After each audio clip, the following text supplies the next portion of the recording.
गेल्या वर्षी तीर्थक्षेत्र आरणला या राज्याचे उपमुख्यमंत्री आदरणीय आणि तत्कालीन सध्याचे मुख्यमंत्री आदरणीय देवेंद्रजी त्या ठिकाणी आले। आमच्या सर्वांचे प्रेरणास्थान आणि मार्गदर्शक आधारवड आदरणीय भुजबळ साहेब त्या ठिकाणी आले। अतुलनीय व्यक्तिमत्व आदरणीय अतुलजी सावे त्या ठिकाणी आले आणि जिल्ह्याचे आता सध्याचे पालकमंत्री आणि राज्याचे ग्रामविकास मंत्री आदरणीय जयकुमारजी गोरे, सगळी मंडळी, डॉक्टर खासदार अमोलजी कोल्हे, आदरणीय रुपालताई चाकणकर या सगळी मंडळी त्या ठिकाणी आले।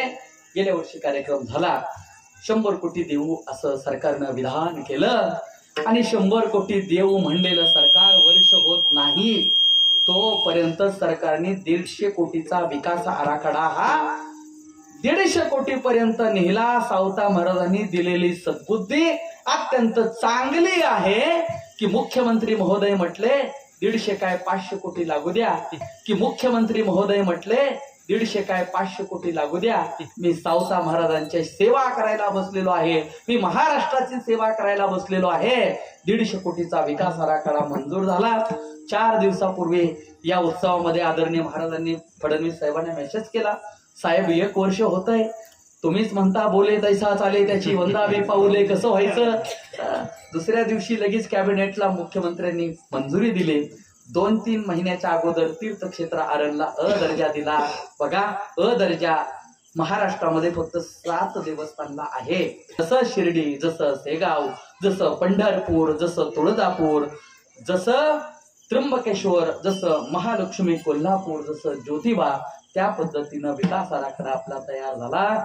सरकारला मी या निमित्तानं धन्यवाद देतो की ज्या ज्या लोकांनी या पवित्र कार्यास मदत केली त्या सगळ्यांच्या पाठीशी सावता महाराजांचा आशीर्वाद राहील, कारण सरकार संतांच्या विचाराचं आहे। 4-5 दिवसापूर्वी आबा पण होते, महाराज, मी रविकांत महाराज पंढरपूरच्या विठ्ठल रुक्मिणी भक्त निवास मध्ये होतो आणि तिथं तीर्थक्षेत्र आळंदीची विश्वस्त मंडळी भेटली होती। भेटल्यानंतर ते म्हटले, काय सरकार आहे बघा, आळंदीला ज्ञानभूमी प्रकल्प सादर करतायत। कोणता? ज्ञानभूमी नावाचा 700 कोटीचा प्रकल्प आळंदीला सादर होतोय। सरकार तिथंही लक्ष देते, आळंदीला, पंढरपूरला लक्ष देते, आपल्याकडे लक्ष देत आहे। जे सरकार देश, धर्म, संस्कृती, संत आणि ग्रंथ याचं रक्षण करणार आहे।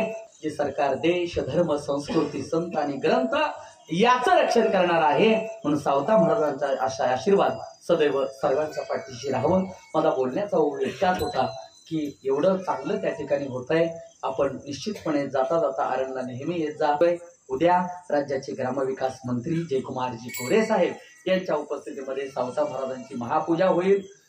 परवा दिवशी दहीहंडी उत्सव आहे। तो दहीहंडी उत्सव आमच्या सर्वांचे लाडके नेतृत्व आणि ज्येष्ठ नेते आदरणीय भुजबळ साहेब पहिल्यांदा तीर्थक्षेत्र आरणला दहीहंडी उत्सवाला येतात। आदरणीय साहेबांचं मी स्वागत करतो, आदरणीय साहेबांचं मी स्वागत करतो की सावता महाराजांच्या उत्सवाला तुम्ही पहिल्यांदा येता। आबांनी मेसेज केला साहेबांना, साहेब लय वर्ष झालं तुम्ही आलेच नाही।